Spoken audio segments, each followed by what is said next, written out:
Fala pessoal, muito boa noite a todos. Aqui quem fala é o Wendel Suzano, sou analista de investimentos aqui na Valorama. E vamos dar início ao nosso 10 minutos de economia aqui no canal do Valorama. Roda a vinheta.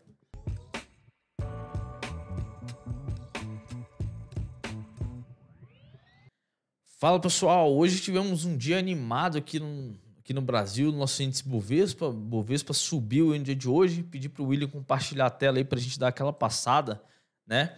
Nos principais destaques aí no mercado, aquela imagem que a gente sempre traz aí para vocês, né?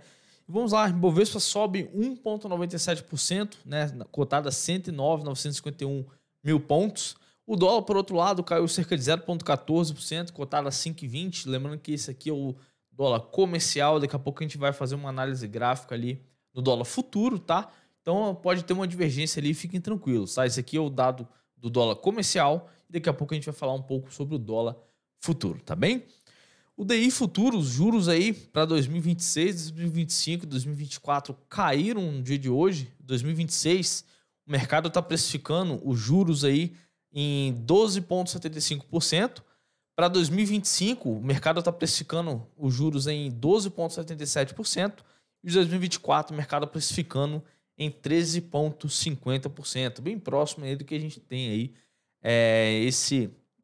nesse ano, né? Então, essas foram as taxas dos DIs que negociaram no dia de hoje, né? Os mercados precificando aí os juros para um período mais longo. Se a gente for para os índices americanos, a gente tem o Dow Jones, que caiu cerca de 0,61%, o S&P caiu 1,11% e a Nasdaq caiu 1,83%. Tivemos uma queda lá nos índices americanos no dia de hoje, um dia de realização, né? Após oscilar bastante nos últimos dias. Hoje aí, os mercados americanos ficaram em queda. As maiores altas a gente tem a Itaúsa com 8,46%, Itube 4, que subiu 8,27%, a BPAC 11 subiu 5,17%, BBDC 4 subiu 4,89%, Sambi 11 subiu 4,86%. Então a gente vê, por exemplo, as 5 maiores aí apenas do setor bancário, né? O setor bancário que foi muito forte no dia de hoje. Já por outro lado, as maiores quedas, a Gol caiu 5,38%, a Pecar caiu 5,17%, a Rapvida caiu 3,66%, Carrefour caiu 2,73% e a Azul caiu 2,35% no dia de hoje. Já o volume em relação à sua média de 20 períodos, a gente tem aí Itube 4 assumindo a liderança, né? Negociou 2,82 vezes a sua média de 20, então a gente teve uma alta no dia de hoje e uma alta com volume na ação da Itube. Então, ponto muito relevante para a gente ficar de olho, muito otimismo no dia de hoje. A gente vê, por exemplo, o volume dela negociado muito alto no dia de hoje, né? O que pode ser um bom ponto aí para a gente ficar de olho para as próximas semanas. Já a segunda ação que mais negociou no dia de hoje foi a Pecar, que teve uma queda forte aí de 5%, com volume acima da média também 2,46 vezes, né? Também é um ponto relevante para a gente ficar de olho, né? Uma queda com esse volume pode ser algo relevante que está acontecendo. Pode ser alguma posição de um grande acionista estar realizando ela, né? Tá vendendo suas ações ali, e que pode levar a ação a cair um pouco mais, tá? Então vamos ficar de olho aí também na ação da Pecar com essa queda que tivemos no dia de hoje.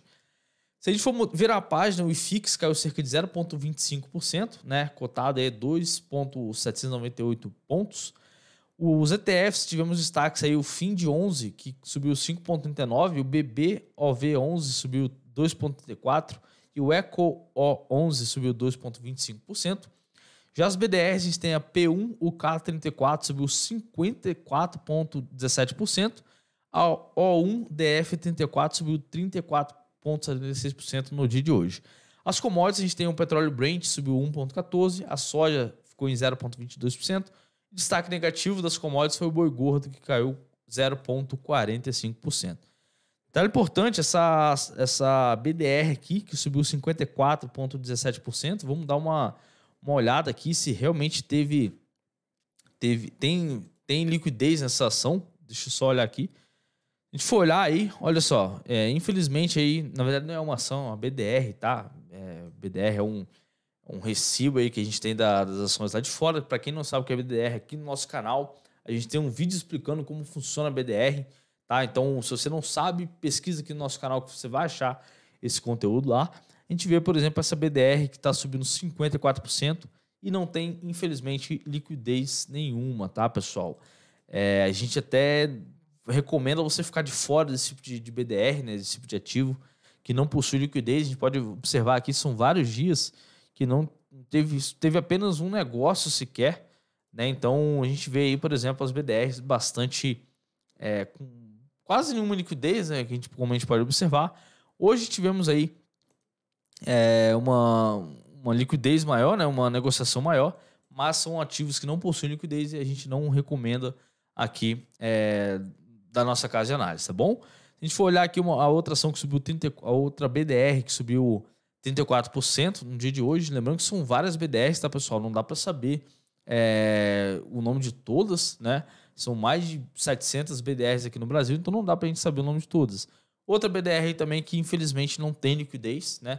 Apesar de ter subido no dia de hoje, não tem liquidez nenhuma, então a gente nem recomenda para vocês, tá, pessoal? A gente só passei aqui só para a gente dar uma olhada quais são essas BDRs, por que elas estão subindo, né? E também explicar a questão da liquidez aí nessa situação, tá bom?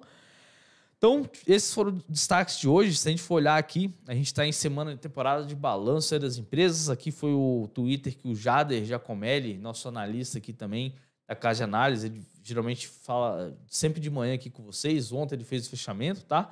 O Jader divulgou aí a divulgação, o calendário de divulgação de resultados, né? Hoje a gente teve a Itaú, que exatamente teve uma forte influência aí no dia de hoje. O balanço do Itaú veio bom, né? E com isso fez aí o otimismo dos investidores, a ação subiu muito aí, como a gente pode observar, subiu cerca de 8%, né? Esse foi o calendário econômico. Hoje também tivemos a BR Properties, também que divulgou, a Brasil Agro e o Banco Pine, né? Vamos ver se a Agro 3 aí, ela teve um desempenho hoje semelhante. Na verdade, veio aí uma queda de 3,28% na ação da Agro 3, né? Tava caindo mais cedo.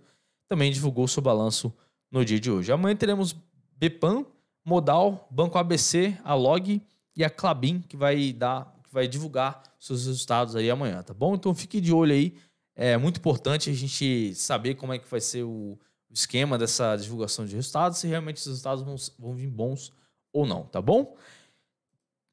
Bom, separei aqui agora os dados do investidor estrangeiro. A gente pode observar aí que no último pregão, né, o último dado divulgado pela B3, que foi lá do dia 6 de 2 de 2023, o investidor estrangeiro entrou com um saldo aí de 105 milhões de reais aqui na nossa bolsa, né? A gente pode observar que são vários pregões em alta, o investidor estrangeiro segue entrando aqui no Brasil, e a gente vê, por exemplo, o impacto deles aí na nossa bolsa e no nosso índice Bovespa. Se a gente for olhar o saldo do mês, o investidor pessoa física está em 1,212 bilhões, institucional está negativo, está um fluxo negativo em 1,731 bilhões, o investidor estrangeiro está em 1,225 bilhões, instituições financeiras estão em 269 milhões e outros aqui na casa dos 975 milhões de saldo negativo, tá, pessoal? Esses foram os saldos aí do dia. Então a gente pode observar aí que mais um dia esse saldo do estrangeiro veio positivo. Lembrando que está diminuindo, tá? Desde lá do dia 1º de fevereiro, a gente vê que, por exemplo, em relação aos dias finais de janeiro, né? A gente pode observar aí uma diminuição no fluxo de capital estrangeiro entrando aqui no Brasil, tá bom? E para finalizar, vamos lá para a nossa análise gráfica. Vamos trazer aqui a nossa análise do nosso índice Bovespa, né? O Bovespa tocou na sua média de 200 períodos, um gráfico semanal, né? Média extremamente relevante, já vinha se aproximando aqui dessa região. Ontem fechou na casa dos 107 mil pontos, como a gente pode observar, e mais um dia aí, mais uma vez, uma reação por parte dos comprados para levar o Ibovespa para cima e se aproximar novamente da casa dos 110 mil pontos, né? Vamos ver como é que a semana vai se encerrar. Lembrando que se encerrar acima dessas médias aqui, da média de 21 a média de 9 períodos, vai ser um ponto muito importante para a gente ficar de olho, né? Então vamos aguardar aí até o final de semana. Hoje, quarta-feira, fechou muito bem no dia de hoje, sendo impactada e sendo levada, por exemplo, Itaú e outras ações ali do setor bancário que subiram no dia de hoje, né? Vamos ver se vai conseguir se manter acima desse patamar e subir mais aí até o final da semana.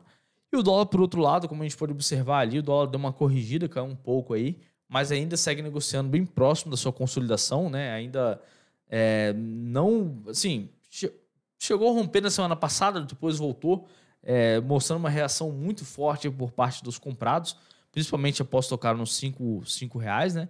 Mas enfim, o dólar está tentando fechar acima dessa média de 9 períodos. Vamos ver. Se o dólar fechar abaixo dessa consolidação essa semana, vai ser um ponto muito relevante aí para buscar novamente a casa dos R$ 5, tá bom? Bom, pessoal, esses foram os principais dados que a gente queria trazer aqui para vocês, né? Falamos um pouco sobre o calendário de balanço, sobre o fluxo de capital estrangeiro, também falamos aí dos destaques do dia. Espero que você tenha gostado desse vídeo. Não esqueça de deixar seu like, compartilhar, se inscrever no canal, que é muito importante para a gente, tá bom? Um grande abraço a todos e até mais. Tchau, tchau.